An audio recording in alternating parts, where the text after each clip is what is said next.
Look, I know what you're thinking, but I promise you, this video is not clickbait. The government are absolutely quietly stealing away your money, and you might not even realize that it's them doing it, how they're doing it, or why they're doing it. It's quite a complicated issue and there's many layers to how it actually fundamentally works, but we'll take you through those, explain them, and then get to the meat of how exactly your money's getting taken from you and you have no idea. So first off, we're going to have to explain currency debasement, why it happens, who it hurts, and who it helps. Currency debasement is defined as the erosion of the purchasing power of your money, and it happens when the economy is in the grip of inflation. The Bank of England defines inflation as a time when prices rise. How quickly they do so is called the rate of inflation. To put it simply, if you have a $100 bill and an item that costs $100, you can obviously buy it.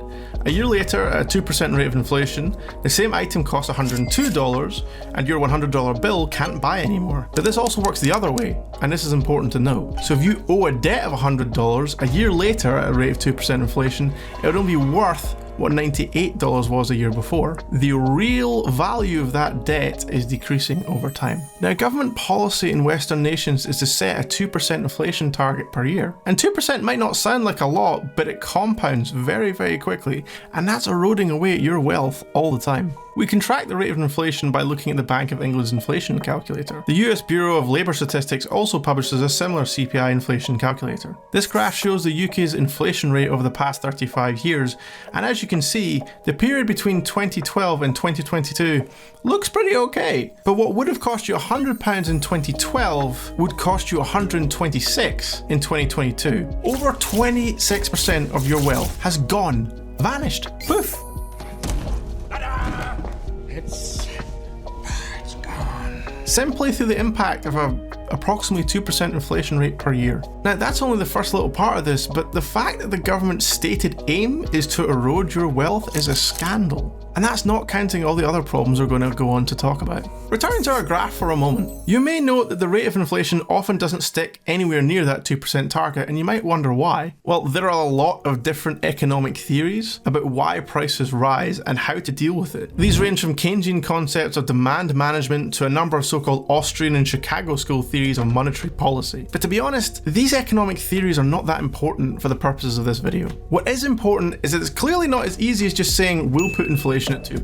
2% inflation is harmful enough, but if you want to know what happens when inflation really gets out of hand, you can ask the Germans or the Argentinians. Hyperinflation is a death cycle for an economy, and it's one of the risks you take if you allow inflation to go unrestricted. Governments would argue, well, we're aiming for 2%, that's nowhere near hyperinflation levels, but that's a little bit like saying, well, we're going to speed, but we're not planning to crash our car. Hyperinflation is not something you intentionally get into. For a further charming little analogy, think of 2% inflation a little bit like a functional drug taker. That functional state can spiral way out of hand very, very quickly. But hold on, if inflation is so harmful, why are governments actively pursuing it? Well, to understand that, you have to understand who inflation hurts, but more importantly, who it helps. Broadly speaking, inflation persecutes those on a fixed income and savers who keep their capital largely in cash or cash equivalents. In contrast, those who enjoy inflation-linked pensions or salaries are obviously protected from it. The other groups who benefit from inflation are speculators and borrowers, as the real world value of their debts keeps decreasing. So why would the government have such a vested interest in helping those who are borrowing and not those who are saving?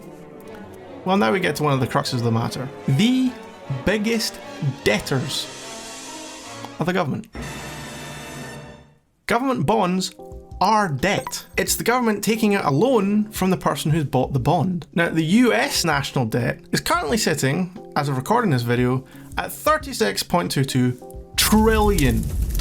Now, to illustrate that, let me actually just read out the number. 3, 6, 2, 1, 5, 2, 1, 2, 6, 6, 9, 3, 3, 4.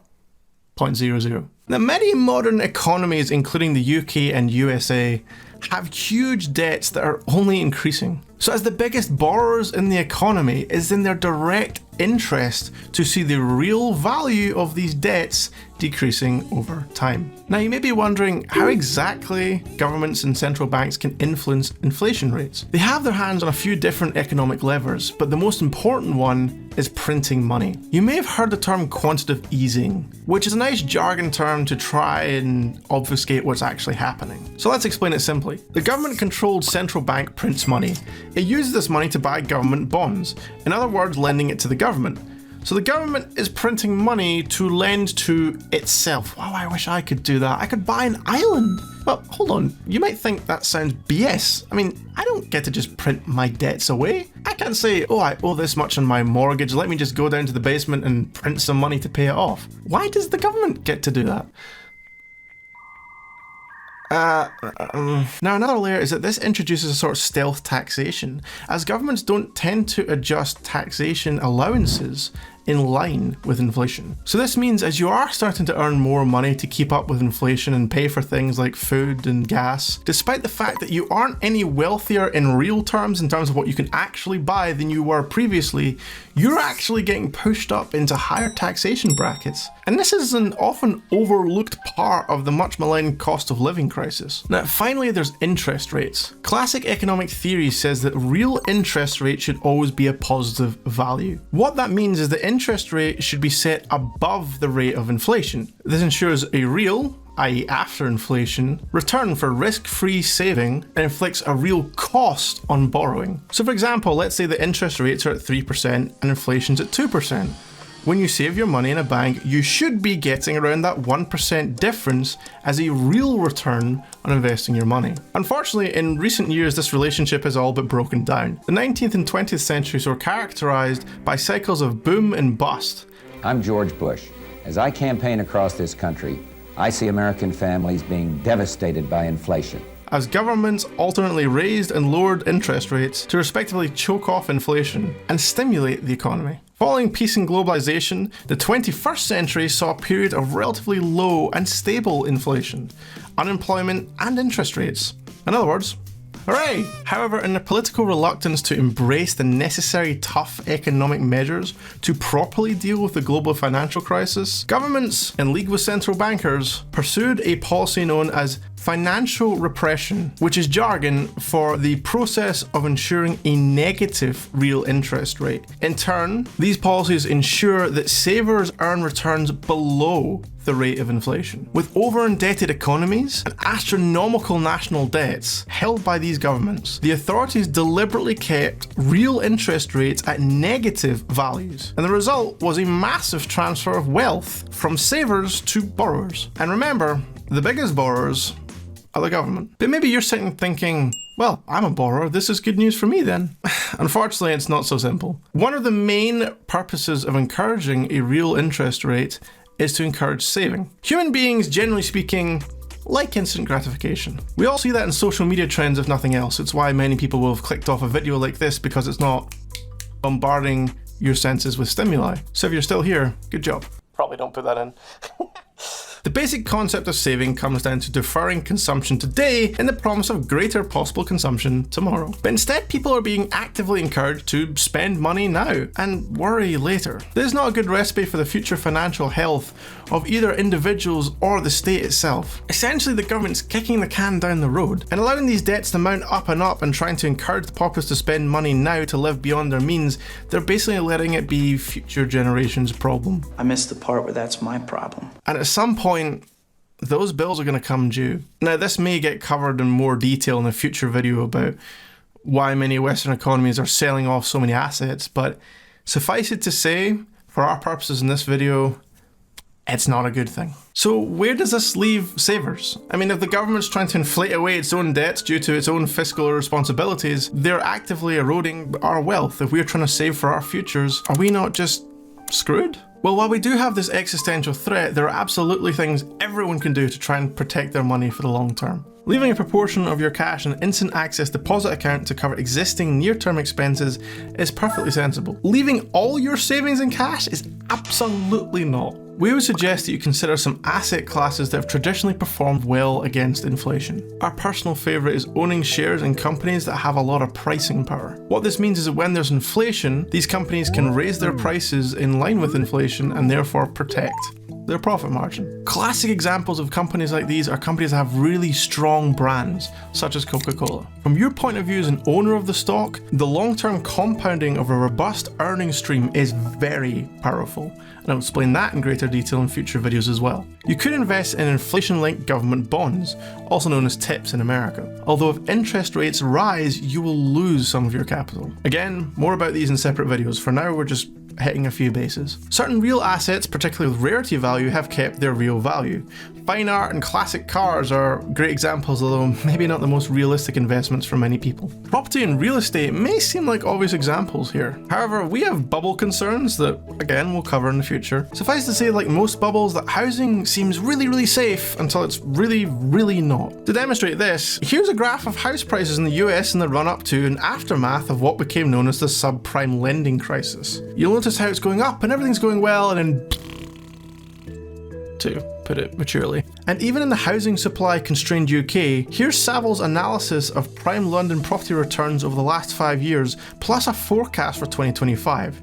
0.7% annual returns during a period when inflation has been north of 10% is hardly a recipe for protecting the purchasing power of your money. Although we ourselves are not big believers, there is evidence that precious metals like gold and silver can act as inflation hedges, and are where a lot of people traditionally tell you to go. We must mention something that we're massively skeptical of, and that's cryptocurrency. Now look, while we wouldn't touch it with a 10-foot barge pole, it is technically an inflation hedge. And we're going to cover crypto plenty in future videos, believe you me. But for now, suffice it to say, it's technically worth mentioning. Finally, it might be worth considering real currencies that don't inflate. The Swiss franc being the absolute gold standard example of this. You can consider direct exposure by buying the currency itself, or indirect exposure by buying assets that are denominated in that currency. So for our example, the Swiss franc, shares in the food producer Nestle, or Swiss housing if you could afford it. So returning to the central point of the video, yeah, the government are absolutely intentionally taking away your money,